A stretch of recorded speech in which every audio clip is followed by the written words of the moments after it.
4, Three, 3, two, 2. 1. You are now live.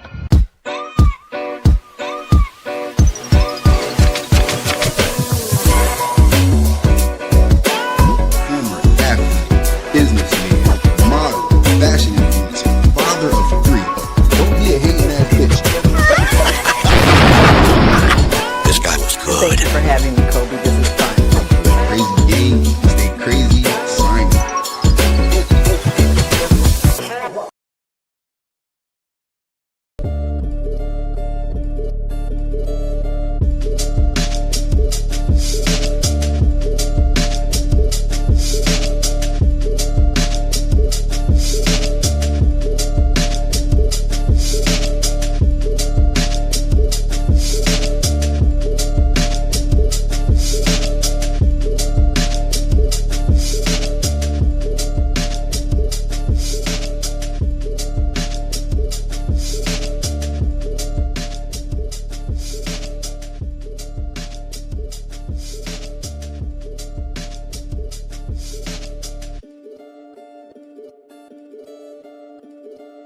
What up? What up? What up? What up? What up? It is your boy. It is your boy, none other than Kobe Nasir Wallace, aka call me not crazy. They say you are tuned in to the hottest podcast coming straight out of Wilmington, Delaware, the Crazy Talk Podcast. Yes, sir. Yes, sir. Yes, sir. And they said y'all was asking. They said y'all was asking. This is one of my favorite shows. I started back. Episode part 1 of After School Daze was like 3 months ago at this point. I've been doing this for so long. I'm like getting my brain scrambled on the dates. But I had to, if I was going to bring back After School Daze, I wasn't going to do it on no light tip. They said I wasn't going to do it with nobody else but the top motherfucking dog. They said it wasn't no doubt in my mind when they said we want to see After School Daze. We want to see After School Daze of who I was going to bring on. Queen, okay, a socialite, an influencer, corporate bad. They said straight from New York City. I want to bring on one of my good friends from DSU. Welcome, Imani, Washington. Yo. Hey what's up? What's up? What's up? Yeah. Welcome, Imani. Welcome to the Crazy Talk Podcast. I want to first say thank you for joining. Thank you for coming on. I appreciate this more than you would ever know. They said, Thank you for having me. Thank you for thinking of me. I like how you said the queen. Yeah. Let them know. Yeah. They said the queen. They said DSU. There's no doubt about it. DSU brought together a lot of great people. I mean, we have friends out the wazoo. Like there are so many people that we are friends with and connected to, and it's really a big ass community. Now that we are post grad, we still check in, we still keep up, and that's the beauty of it all, right? Yeah, it truly is. That's the beauty of the HBCU. You're surrounded by Black excellence from the moment you wake up to the moment you go to sleep. And even after you cross that stage, like they're in your contact, your phone. Yep. They say it continues. The book of networking never ends. They said in the bonds that you build, the friendship that you form, they really translate. As we can see, me and Imani are right here on the Crazy Talk Podcast. One of my dreams, they say, and to have one of my friends take part in this, it is really, really, I'm proud of my motherfucking. I'm proud of you. I'm proud of you.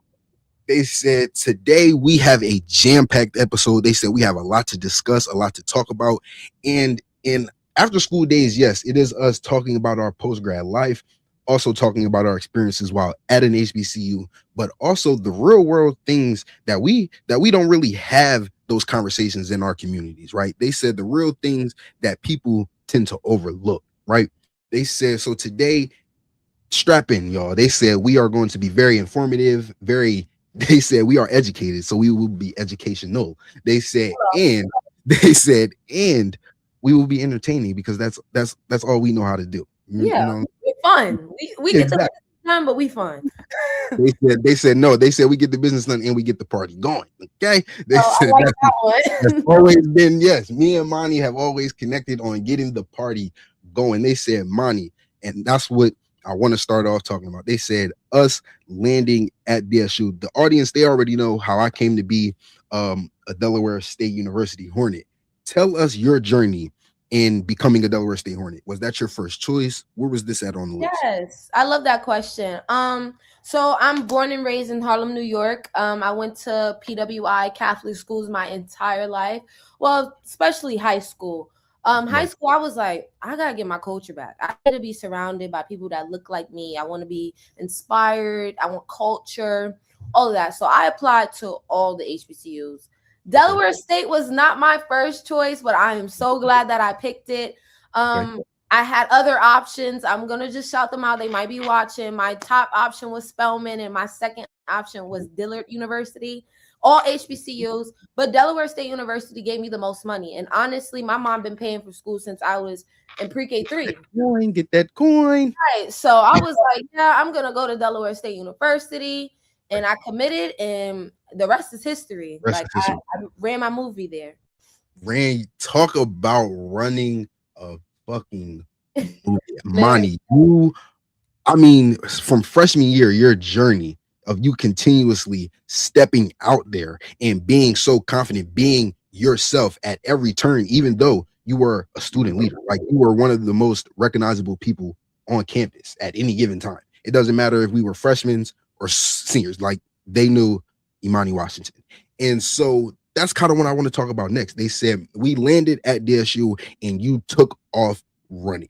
Talk to me about some of those accolades that you earned at DSU, and also talk to me about how you utilized networking, like we said earlier, those friendships that you formed in order to become such a prominent student leader.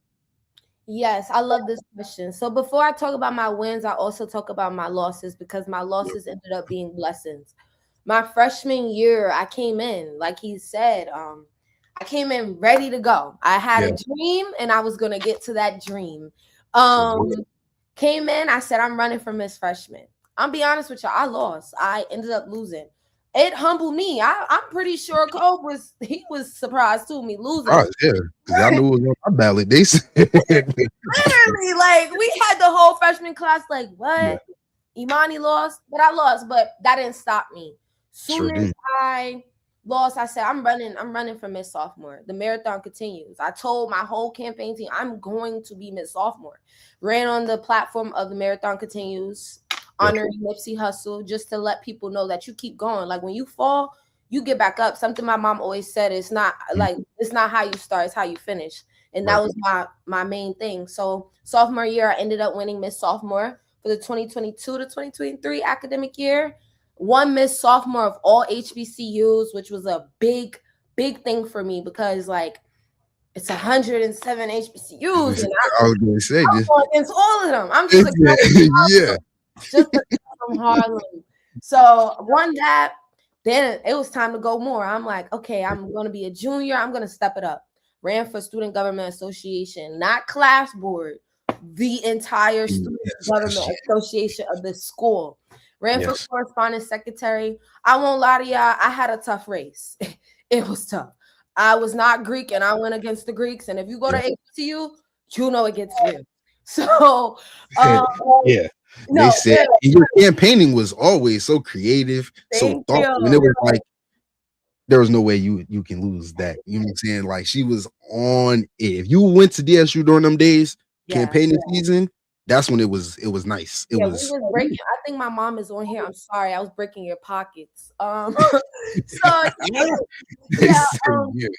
went for Student Government Association. I ran on the platform of Split before being like different personalities, being a queen and also being a businesswoman, knowing how to get business started. So I did Split, that whole movie, great movie, you should watch it. And then the final, you probably see her in the back. I ran for the 68th Miss Delaware State University. And I actually was the second person in the history of Miss DSUs to run uncontested. I like to say that it was the smoke, but I'm so grateful for it all. They said uncontested. Okay, they said. Yes. Yeah. So I had the honor And, of serving as the 68th Miss Delaware and State. talk to me about that privilege, because I also see we talking about building networks. We talk about building community at HBCUs. I see that you are very close with former Miss DSUs as well, like Jamila Mustafa. She is very prominent. J Media, shout out J Media. She is very prominent in the Yes, shout out media. to the media. What is it like being a queen and also having other queens to lean on and correspond with? How does that help you build? Yes, I love this question. So actually, Jamila Mufasa, she was the one who told me that I was going to be Miss Delaware State when I was Miss Sophomore. And I didn't know, I knew who she was due to the mass communications. I know she was Miss DHU, but she poured into me when I didn't even see it for myself. So that goes into Queendom overall. The history and the legacy of Miss Delaware States, we have each other. We might not text every day, but we understand what it is to represent a university and also pour into others. Because when you're pouring into others consistently, speaking at these schools, going to do community service, waking up 6 a.m., full face, makeup, heels, it's a lot. So we know what we go through and we lean on each other, especially during the rain. Shout out to the 70th Miss Delaware State University. She actually had an honor of serving on my court. She was my Miss Sophomore, Nia Dooley. We lean onto each other. The previous Miss Delaware State, she served on my court too. You know, that's all I'm saying. Like we all lean on each other, especially throughout the rain, because it's a lot. Like constantly showing up, constantly having to pour your life out, it becomes draining. So you need those people that, are you okay? Oh, my mom, are we okay? And things of that nature. So that's what the Queendom is, and Queendom as a whole for the whole HBCU community, because I live by my sister queens. It's people that know what you're going through, but also our students. And something I always said when I was a student leader, I'm a student first. My mom sent me to DSU to get that degree that's in the back. She didn't send me to DSU to get that crown. She sent me there to go get that degree. So it's really honestly balancing everything, all your speaking engagements, all your events that you're hosting, but also balancing you. And I still talk to my sister queens. I'm almost 2 years out the queendom. And I literally was on the phone with my sister queen yesterday and just pouring in about this corporate world because she works in corporate. So it's really just a sisterhood, honestly. That's what it's about. That's what it is all about, having that community in whole from an HBCU. And that's why I really started After School Days. I wanted people to see that going to an HBCU doesn't just make you more cultural because you're around a lot of Black people. It gives you a certain sense of pride knowing that we are all Black and educated in a certain type of way that didn't come with any type of whitewash. You know what I'm saying? And that's what it really, like, it's pure Black education, right? They said, but I want to talk about how that leadership role, how those leadership roles for all those years, how did that prepare you for corporate America? How did that prepare you for a career post-grad? Absolutely. I think I love this one. I say all the time, I'll say 3 things. First thing, my confidence. And I feel like this is not even the role. I feel like this is a HBCU. At a HBCU, when you introduce yourself in these rooms, you're standing up. You're saying, I am, and all of these things, like the confidence. I know any room that I go in, I don't care if it might not feel like I'm supposed to be there. No, I'm supposed to be there. I'm there for a reason. So I would, number one, say confidence. It prepared me. I walk into rooms, I'm the youngest in the room. The second thing, the way we present ourselves. Queendom taught me that. My mom also taught me that too. But Queendom took it up a notch. Making sure you have on the proper undergarments for my ladies, for my gentlemen. You make sure that you always look clean and things of that nature. It just helped me be presentable so I'm able to get in those doors. And then 3, I would say networking. Yes, and this is for the HBCU, not even Queendom. Yes, I was able to network even more throughout my reigns, but HBCU put me in places that I never see myself being in.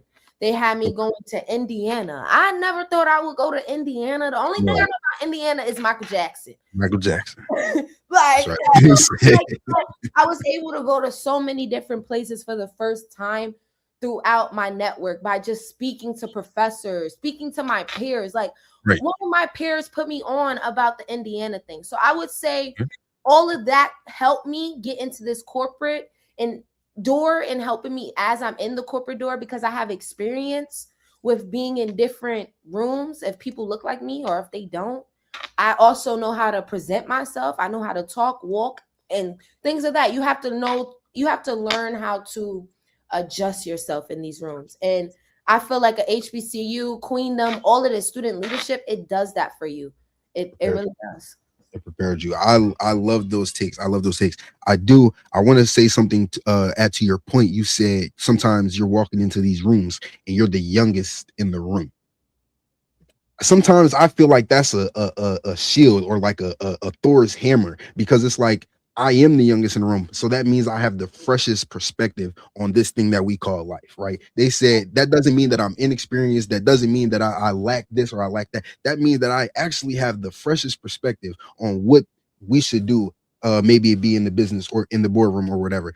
Like I work behind the camera, I work in production, so for me, having that fresh perspective on what TV looks like today, on what we want to appeal to people today, we don't want streaming to take over the whole entire world, then this is the things that we were going to have to do. These are the different type of innovations that we're going to have to go down if we see ourselves progressing forward. If not, then we can stay stagnant, and we can go with the old regime and those types of things. But I want you to talk about being the youngest in the room, being young, black, and educated in corporate America. How does that feel?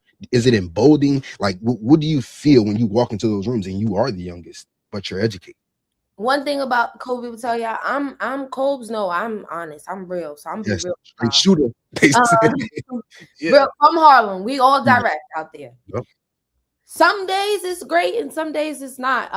First of all, I'm the youngest on my team. I'm the youngest in the whole. I'm a retirement solutions financial analyst, and some days is when I'm coming in the room, it's like, right, wow, like, yes, I might have the freshest perspective, but they're still looking at me as someone that just graduated last May. I don't know nothing. So I show up on those days, some of those days. The days that it's also hard being a Black woman in corporate that people don't talk about. Talk about it. We're always looked at as we can do it because we work hard. Right. Yes, we work hard, but the next person next to me is probably making 3 times as much as me, and I'm doing 10 times as much as his work. Right. So it's really it's a great feeling sometimes being the youngest in the room, but sometimes it's also that imposter feeling. Like, am I supposed to be here? Am I worth this? But I kind of always remember something my mom told me when I was an intern for the same company, and I had this feeling being the only HBCU student. I'm there for a reason. They picked me for a reason. It's so much bigger than me just working in corporate. Like when I work in corporate, but I'm doing this for the boys and girls that look like us, that, I want to work in an office. I want to work in retirement solutions. I'm doing this for us. I'm doing this to close the financial literacy gap within underserved communities. I'm doing this so my kids can look back and be like, mom is cool. It's deep. It's a deeper meaning to me. So no matter if I feel some days, like today was one of them days, I won't lie, I had meetings after meeting, and I'm like, what are we talking about? But I still push through and show up no matter what. So I would say you feel good some days. You feel bold. You feel like Olivia Pope from my Scandal watchers. But in some days you feel like, but I feel like that's with anything in life. You keep pushing. You keep going no matter what. Absolutely. That's a bright perspective on it. I feel like absolutely. And that's with anything where you see yourself being a prominent figure. You're always going to have those days where it's like, and then it's those days where it's like, you know what? Let me show y'all something. I got this. They said, and like we said, our HBCU days kind of molded that into us. Our childhoods, our upbringings, our backgrounds kind of molded us into that. And that's something that corporate America would never be able to take away. Right? They said, not take away you, and you always be you. I do Yes. not dim down my personality when I step into a room. Office, No, yeah. actually, I might be a little louder so you know who's speaking.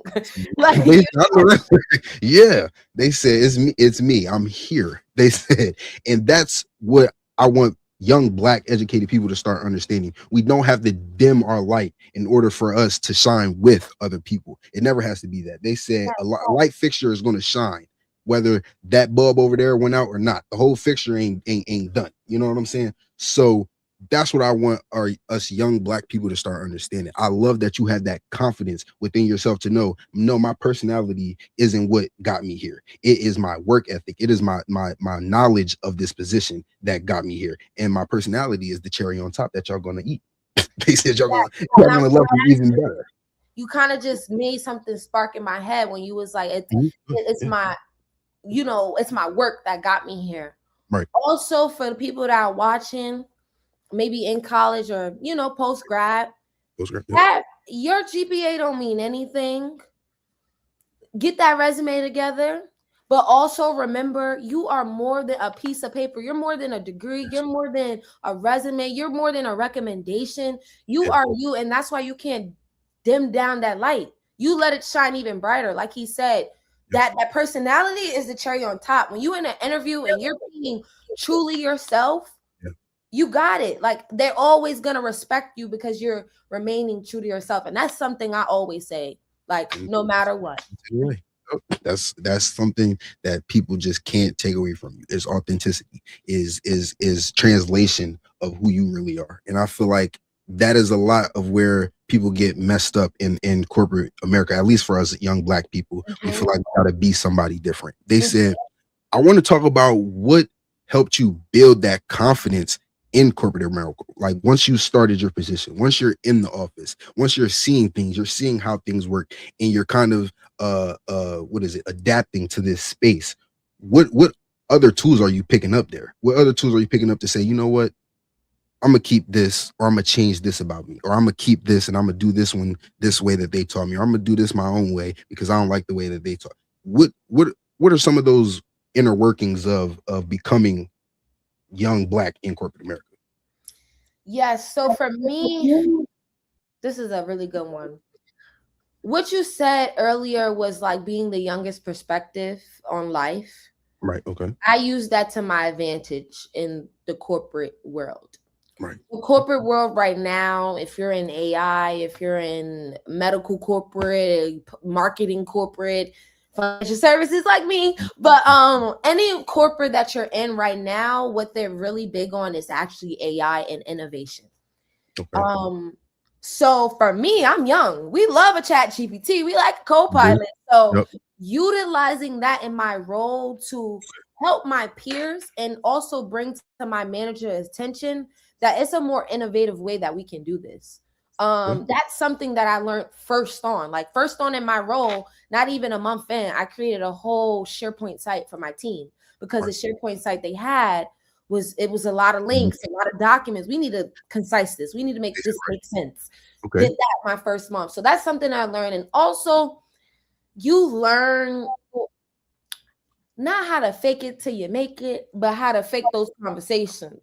Right. There's some conversations that I won't lie. Like, I'm like, what are you talking about? Like, how did you get here? Right. But you kind of listen and pick up on little skills that you need to have when communicating your way to the top. So I would say communication is something I learned a lot at being corporate, how to communicate. It's honestly not communication, it's how to communicate.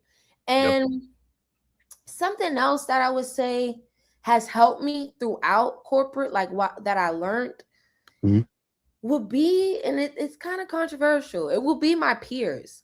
Having someone on my team that looks like me and knows me and been in corporate for so long, I can look to my peer and ask those hard questions and get it and kind of not feel like, should I ask this?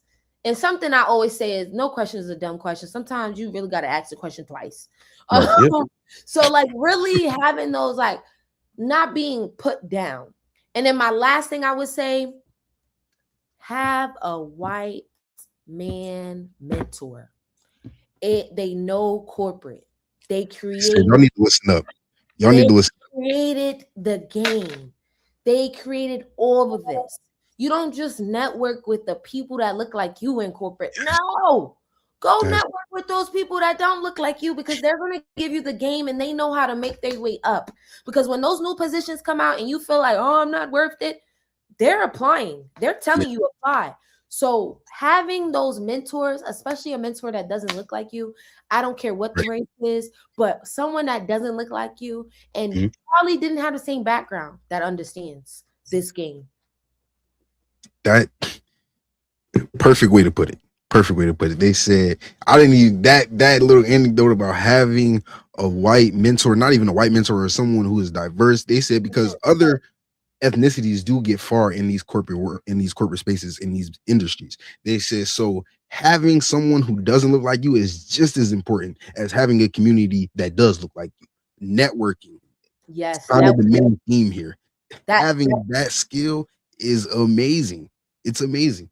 They said, I want to talk to you about, like we've talked about being young, being Black in corporate America. We've talked about having that confidence in those boardrooms where you're able to speak up, give your ideas, and be innovative with that young perspective. Now I want to kind of talk about something more people don't really understand happens. I think a lot of Black people don't understand what a microaggression is. I think we deal with them almost daily, and people don't even know when they're, when people are being microaggressive, right? They say, so I want to talk to you about some of the microaggressions that you deal with at work, if you do, in these corporate spaces, even in spaces where, during your time at DSU where you were going outside of the HBCU campus and networking with different people, have you ever experienced some microaggressions and what does that look like? And then talk to me about how you deal with those.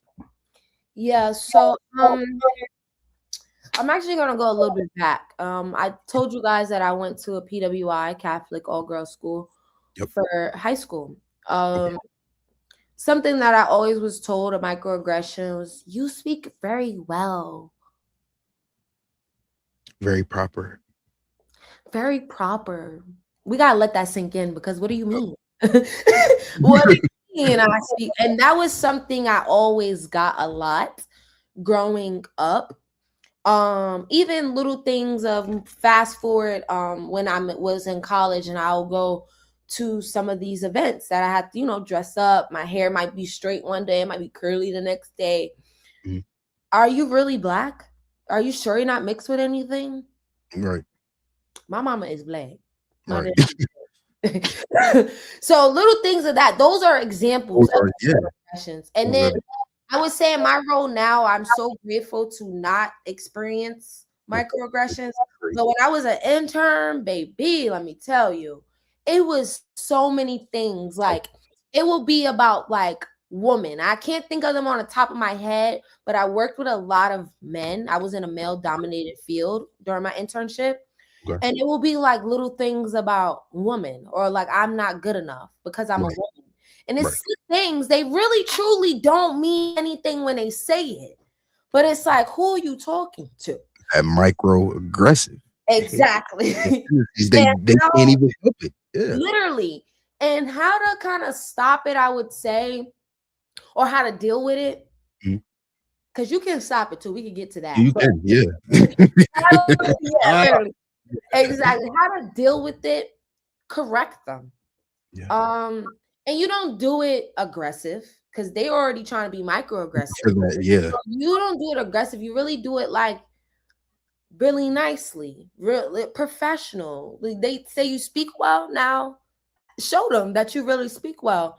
That's what I would say. And then 2, I would say, honestly, I don't let all that outside noise, I don't let it distract me. So I know it's hard for some people, but sometimes you just got to block the haters. Put your hand up and let them talk to the hand and call the day.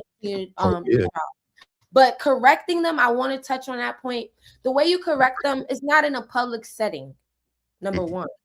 So one-on-one, face-to-face, very calm, probably 10 to 15-minute situation. And the way that something my mentor explained to me, and I would love to share with everyone, you give them an example of if you was to do it to them.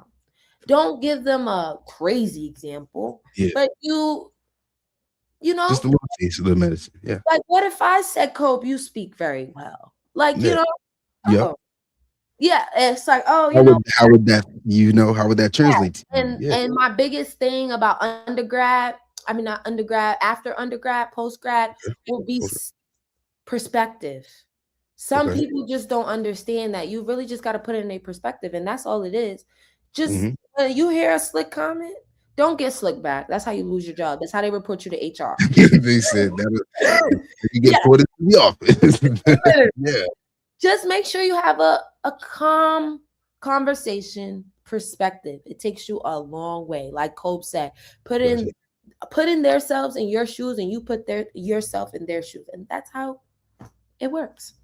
And that's also how you build communication with people in diverse settings, right? They said, like you said earlier, you've learned that communication in corporate America. Learning that communication is almost vital.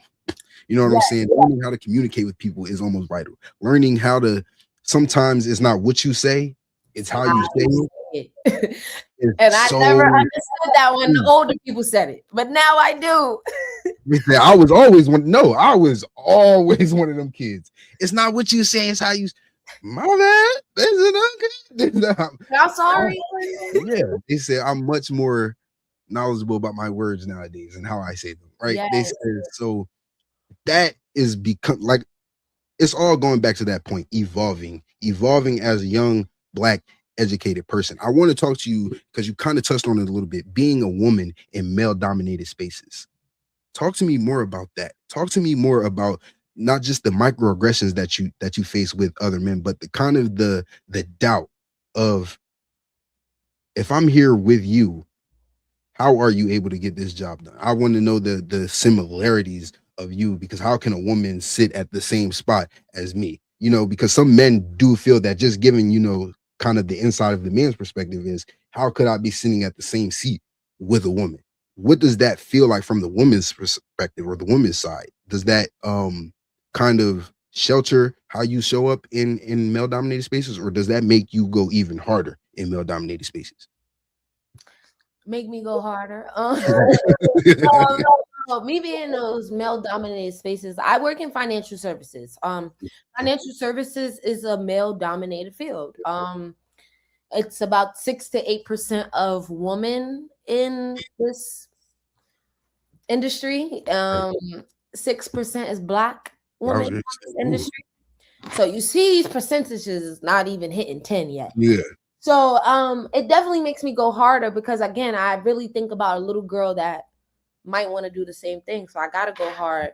But also how it makes me feel in the moment, in the room. It's like half of the time I'm like, they're probably getting paid more than me, but I know more than them. So I won't lie. Sometimes it's a little cocky feeling like, I know this.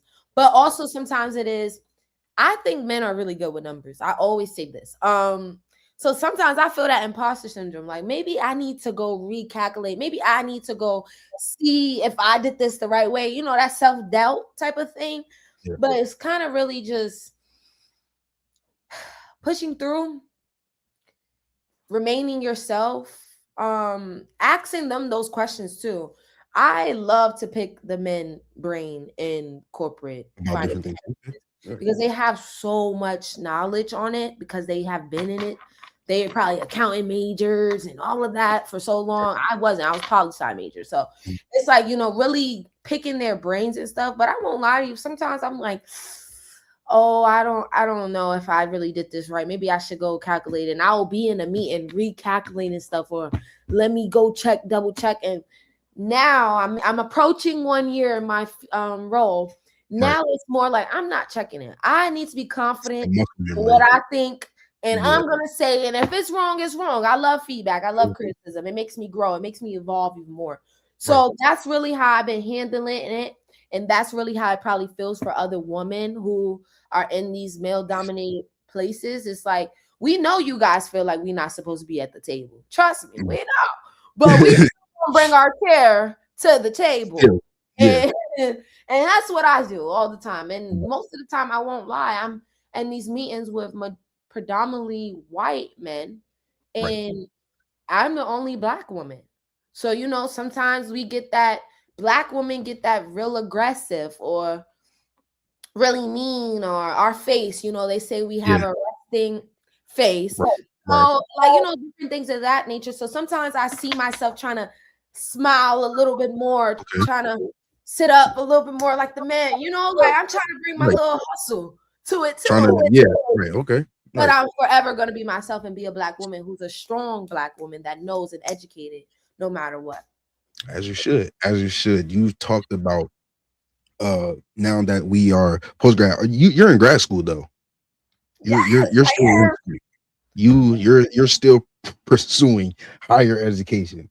They Yeah. said, and if you went undergrad anywhere, you know the strength it takes to graduate undergrad and then go ahead and do some more school. Okay. They said if you know, you know. They said I was not blessed to be one of those people with that strength to go ahead and keep going. But Mani is one of those people. It's okay. You never know what the future may hold. Oh, absolutely. You never I do know. see myself going back at some point. I just, you know, they was like a gap year. Yeah, Yeah. let's do that. I feel so. They said, but I would love to get into, now that we've talked about, you know, you in the corporate world, I would kind of get to know Imani Washington today in 2026, post grad, still in school, balancing adulthood, balancing a career, balancing all those things. What does that look like for you? Man, I don't know how I do it, but Right. so yes, I am in grad school. I attend the Wake Forest University, number Okay. 1 in North Carolina. I'm getting my MBA. I'm concentrating in strategy and leadership. Okay. I'm full time, so I'm in school, winter, summer, spring, all of it. I'm in school. I did take 6 months off, and during that 6 months, that's when I was applying to different schools. I Okay. did get in, just a little brag moment, I did get into Villanova as well. I got into all my schools I applied to. I picked Wake Forest, beautiful. I work full-time student. I don't know. It's a planner. My planner is right here. Right. It's a lot mentally. It is. I won't lie. Be real honest with you. It is a lot, but I'm grateful for it. I'm grateful to have a full-time career. I'm grateful to be continuing my education. And this degree, this master's degree, is personal.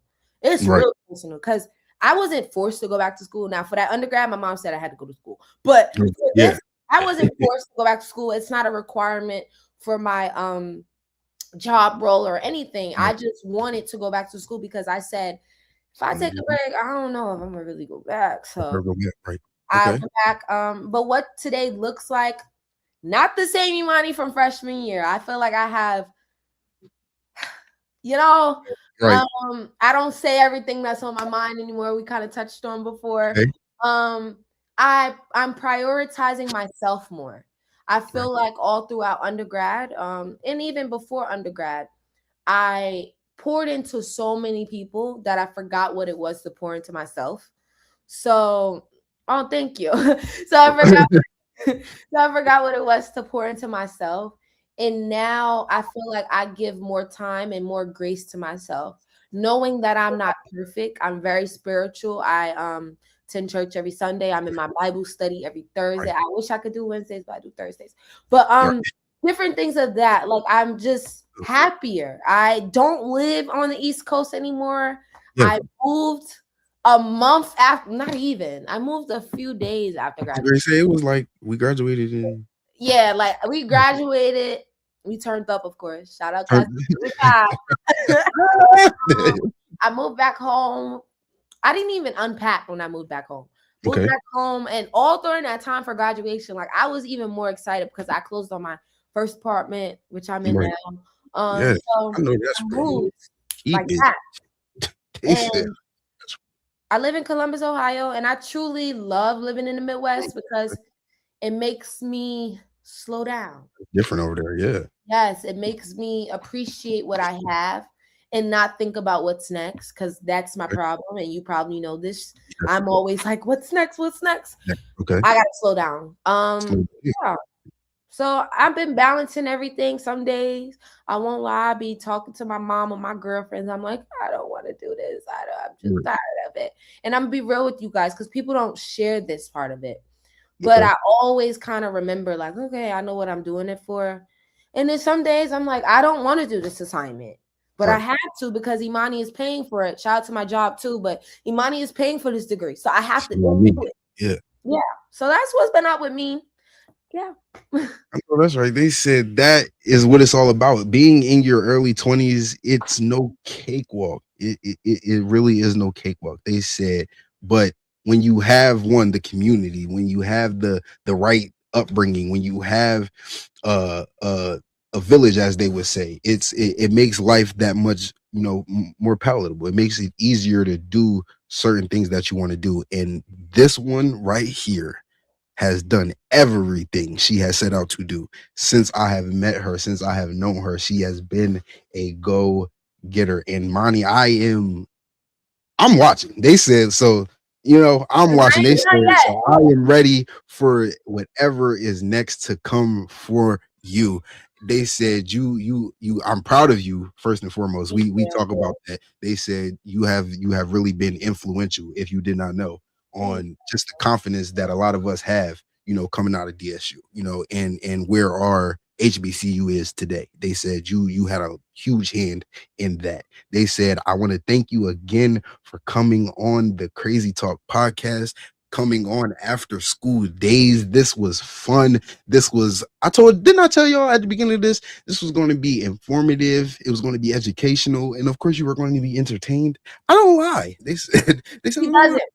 they said, they said I don't lie. And that's one thing me and Monty have always connected on. We don't lie. We tell the truth and we shoot it straight. They said, and that's what you can expect here at Yes. the Crazy Talk podcast. Keep tuning in, keep liking, keep commenting, keep subscribing. It is your boy, call me Dot Crazy, Kobe Nasir Wallace. And I am here with the beautiful Imani Washington. Tell them where they can find you, follow you, support you, and everything that you do. Yes. So I'm a little old school. Y'all can follow me on LinkedIn as well. Connect with me. Connect. I know that's right. And I do have Instagram. It's Imani dot Brianna BRYANNA. So Imani right there. Dot. Just like that. Call me Dot. Make sure you do it. Yes. So you guys can follow me. I'm not a stranger. I'm not mean. I'm a people's person. Yes, I enjoyed you both. Thank you, Mrs. Washington. I thoroughly enjoyed the daughter that you have created. She is an amazing person, and she really is a true reflection of who raised her. And so thank you for allowing her, to be here on the Crazy Talk podcast. Shout out my mama. Mama, they said, we getting a lot of love in the comments. Yeah. Show love. But yes, you can support her at Imani.Brianna on Instagram, and you can support me at CALLME.KRAZY. They say it's your boy, and I am signing out.